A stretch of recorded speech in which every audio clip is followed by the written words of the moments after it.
nos enterábamos de la historia de Francisco Giovanoli, un muchacho de 31 años de la ciudad chubutense de Puerto Madryn, que está teniendo un problema bastante serio y además muy prolongado en el tiempo, con una situación judicial que ya lleva 5 años y que aparentemente está en una instancia decisiva.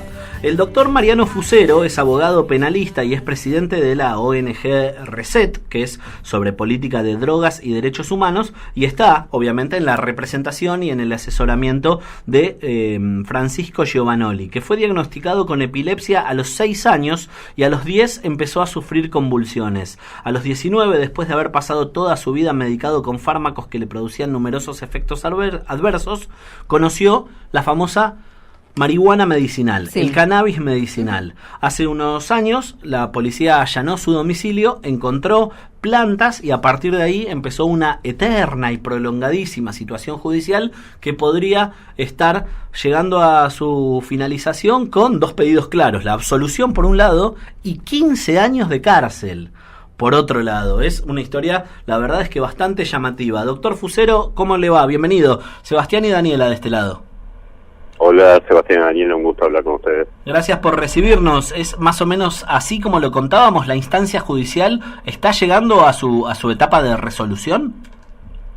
A ver, a partir del día de ayer, que realmente teníamos una indefinición en el tema, como vos bien decías, la pena que le podría corresponder a Francisco era de 4 a 15 años de prisión. Sin embargo, o sea, después de que los jueces y el fiscal principalmente escucharon la declaración de Francisco, se tomaron esa molestia, ¿no? Después de 5 años, ¿no?, de proceso penal, que es un padecimiento que ya es irreversible, ¿no? Es un daño que ya es irreversible de una persona que no tiene la certeza de cuál va a ser su futuro.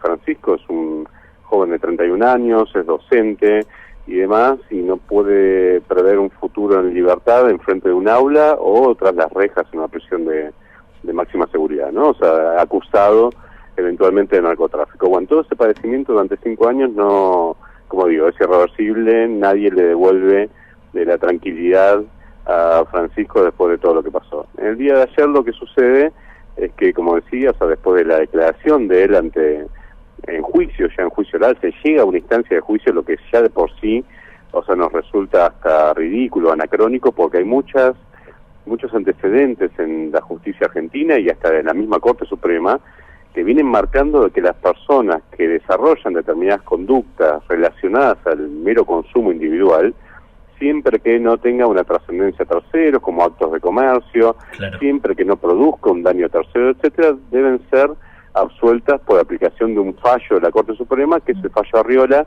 que este año está cumpliendo sus 10 años de vigencia. Bueno, tuvimos que esperar todo ese proceso durante 5 años como para que ayer el fiscal tome esto en consideración, diga que no había ningún indicio de comercio, ninguna prueba relacionada a eso, y que eventualmente la figura que se le tenía que aplicar no era la siembra y cultivo a gran escala, que es la pena de 4 a 15, sino eventualmente la pena de autocultivo, ¿no?, de 1 mes a 2 años de prisión. Claro. Y sumado a eso, lo que termina diciendo es que la figura de autocultivo para él es inconstitucional en su penalización, por lo que recién me acabo de afirmar respecto del fallo de Arriola, ¿no? Exacto. Bueno, baja considerablemente. En su momento, cuando se allanó, se encontraron algo así como 40 plantines, o sea, plantitas muy chiquititas, no desarrolladas, no siquiera en la instancia de floración del cannabis, lo que me imagino que eso demostraría que es la producción que él necesita para su aceite, para su cannabis medicinal, claro, o para su uso absolutamente particular, sin ninguna intención de comercialización. No, obviamente, y eso es lo que se comprueba finalmente en el juicio. En sí, a ver, no había, como digo, o sea, no había en todos estos 5 años de proceso penal ningún indicio que sea ajeno al propio consumo. No había ninguna prueba, ni ningún testigo, ni ninguna tarea de investigación policial, etcétera, que haya marcado esta confusión, podríamos decir, de que una persona sea sometida durante 5 años de proceso penal, porque a final de cuentas en el juicio se iba a terminar de dilucidar de si esta persona comerciaba o no. No hubo nada de eso. O sea, los únicos 2 testigos llamados a juicio, que eran los policías que intervinieron en el allanamiento de Francisco, declararon claramente que ninguno en los días anteriores en las tareas de investigación, los seguimientos que le realizaron a Francisco, etcétera, habían percibido ningún acto de comercio, o sea personas que se acercan al lugar, están pocos minutos, un pasamanos, también le confiscaron en su momento el teléfono, no había ninguna conversación de personas que, al menos de forma encriptada, uno pueda dilucidar de que eso significaba un acto de comercio, de transacción. Nada de eso existió durante todo el proceso. No es algo que se termina de visibilizar el día de ayer, ¿no? Los dos testigos, como digo, los policías dijeron, no, nunca vimos nada de eso. O sea, el proceso penal comenzó porque claramente, es una normativa que ya tiene 30 años de vigencia, la ley de drogas, ¿no? Se aprobó en 1989, es una ley de las más anacrónicas, vetustas, desactualizadas de la región, que muchas legislaciones nacionales ya de los países de Latinoamérica y del mundo ni hablar, avanzaron sobre despenalizar figuras relacionadas al consumo, como las tenencias, el autocultivo, etcétera. Nuestra legislación no. Y eso es lo que da motivo también a que para una mala interpretación o una interpretación lineal, positivista de la norma por parte de fiscales, jueces, tengamos circunstancias como la de Francisco, que no es única, ¿no? Eso se repite en la cotidianidad. Lo de Francisco es emblemático por haber llegado a juicio, por haber conseguido este precedente, etcétera, pero se repite en la cotidianidad de todas las personas que acceden a la sustancia, ya sea con fines medicinales o ya sea para proveerse la misma como un consumo recreativo, adulto, etcétera, que, valga aclarar, se aplica la misma filosofía jurídica, que mientras que no sean acciones con trascendencia de terceros deberían de ser despenalizadas, ¿no? Totalmente. ¿Y cuál es concretamente el delito por el que se lo acusa? ¿Es narcotráfico o es otro? Digamos, ¿cuál es la tipificación del delito?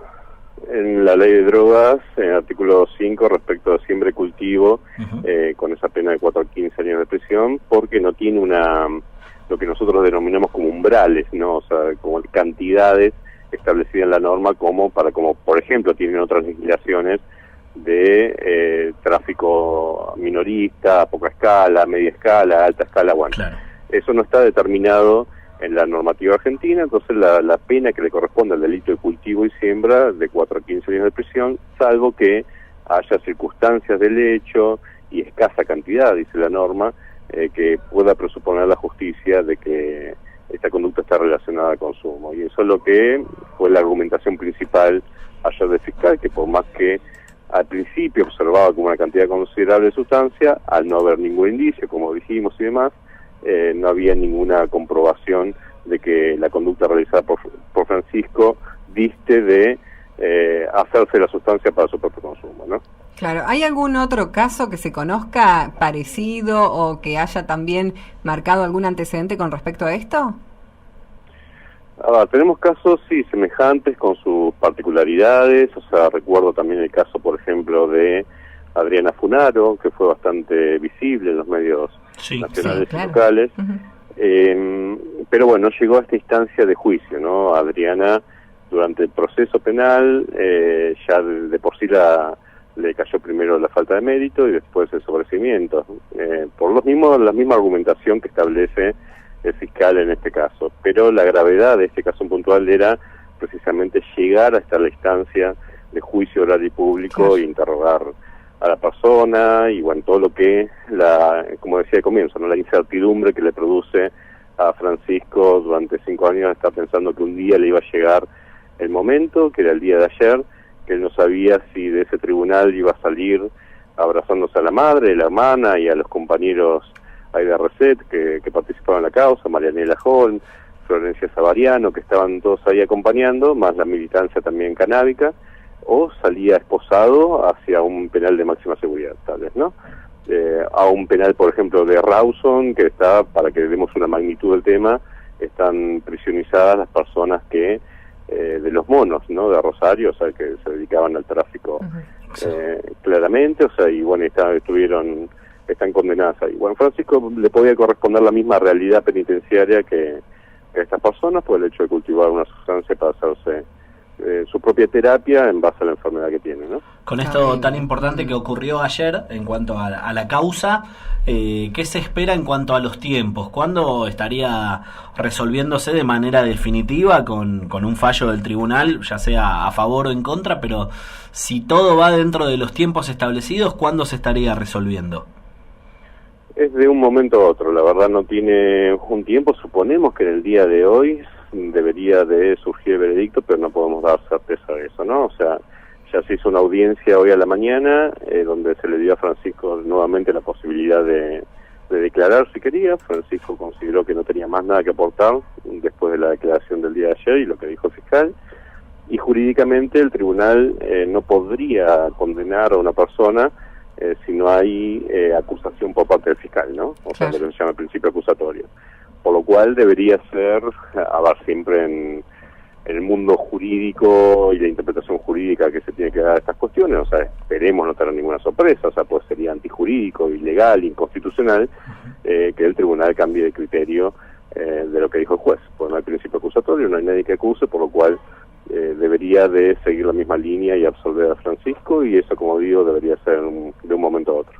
Doctor, le agradecemos este ratito para la radio por contarnos los detalles de la historia y de la causa y obviamente sobre la vida de Francisco. Le mandamos un abrazo grande y estamos a la espera entonces de la resolución para comunicarla. Un abrazo y solamente una aclaración que me parece que es oportuna. En el comienzo de la entrevista, como que se dijo que yo era la persona que asesoraba, realmente no. O sea, desde Reset, que es una ONG, nos presentamos en la causa como amicus curiae, ¿no? Que es una figura procesal que nos permite, como sociedad civil, intervenir en la causa. La defensa de Francisco, o sea, la defensa procesal ahí de Francisco técnica, estuvo establecida por una buena defensa de la Defensoría Pública, ¿no? Por lo cual vale el reconocimiento y el agradecimiento a estos colegas que llevan adelante esa tarea. Perfecto, doctor. Hecha la aclaración entonces, le agradecemos, le mandamos un abrazo. Un abrazo, muchas gracias. Mariano Fusero es abogado penalista, es el presidente de la ONG Reset, que funciona en la provincia de Chubut. En este caso es la causa de Francisco Giovanoli en Puerto Madryn, pero tiene también otro rango de cobertura y de asesoramiento. Se presentaron como amicus curiae en el juicio que se lo lleva a este muchacho de 31 años, epiléptico, que encontró la solución, o una solución parcial o temporal, pero encontró una solución a su problema, a su enfermedad, en la producción del cannabis medicinal que él mismo consume. La policía le allanó la casa. Obviamente lo llevaron a juicios y lo tienen hace 5 años dando vueltas, además pidiendo una pena que puede ir hasta los 15 años de prisión. Sabemos, por lo que nos contó el doctor Fusero, que ocurrió ayer con el cambio de delito, con el cambio de consideración, que no va a llegar, hoy casi no habría chances de que llegue a tanto, pero obviamente no lo que se exige, lo que se reclama es la absolución para Francisco Giovanoli, que tiene 31 años, que tiene epilepsia y encontró la solución en producir su propio cannabis sin joder a nadie, para decirlo y que todos lo entiendan. Él, en su relación con la sustancia que le hace bien para su enfermedad. Así de simple, así hay que pensarlo. Así hay que defender las libertades individuales.